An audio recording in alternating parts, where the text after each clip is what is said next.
Trinamool block সভাপতি দীপক কুমার ভট্টাচার্যের হাত ধরে 10 জনের বিজেপি যুব মোর্চার সদস্য যোগ দিল তৃণমূলে।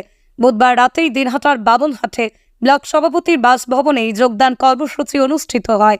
এই প্রসঙ্গে ব্লক সভাপতি জানায়, গোবরা ছাড়া নয়, হাট অঞ্চলেই 10 জন বিজেপি যুব মোর্চা কর্মী আজ তৃণমূলে যোগদান করলো।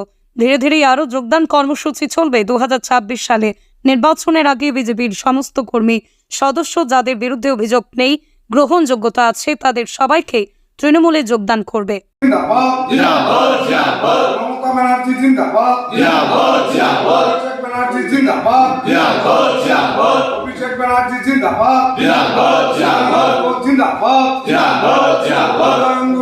আপনার বাইক কেনার স্বপ্ন এবার হবে পূরণ, কারণ আমান হোন্ডা নিয়ে এসেছে একেবারে স্বল্প ডাউন পেমেন্টে বাইক বা স্কুটার কেনার সুবর্ণ সুযোগ। বিনা অ্যাকাউন্ট, লো সিভিল, ন্যূনতম ডকুমেন্টে আজই নিয়ে যান স্বপ্নের বাইক আপনার বাড়িতে। অতিরিক্ত ছাড় পেতে আজই যোগাযোগ করুন বামনহাট আমান হোন্ডা শোরুমে। শর্তাবলী প্রযোজ্য। যোগাযোগ করুন 9002805414। আপনি কি গম ও ধান ভাঙানো মিল দিতে ইচ্ছুক?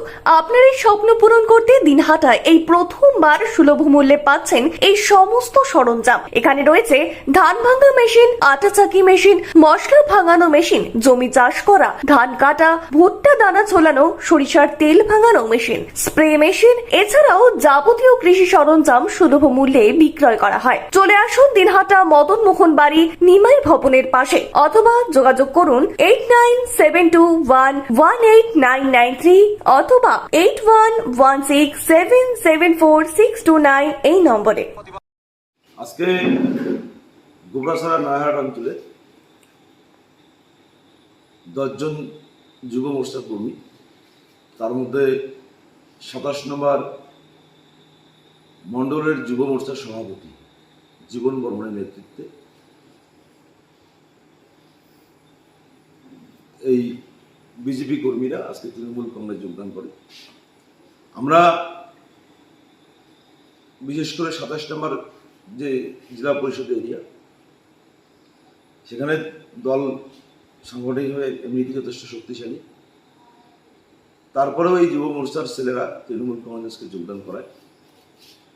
আগামী দিনে এই 3 অঞ্চল আরও বেশি শক্তিশালী হবে এবং আমরা আশা রাখি যে 2026 সালে বিধানসভা নির্বাচনের আগে বিজেপির সমস্ত কর্মী যাদের বিরুদ্ধে অভিযোগ নেই, যাদের গ্রহণযোগ্যতা আছে, তারা প্রায় সকলেই তৃণমূল কংগ্রেসে যোগদান করবে। আমরা প্রায় প্রতিদিন ধাপে ধাপে এই যোগদান কর্মসূচিগুলো আমরা চালিয়ে যাব। আজকে গোবরাছড়া নয়াহাট অঞ্চলে যেমন যোগদান হলো, আগামী দিনে যোগদান কর্মসূচি চলবে।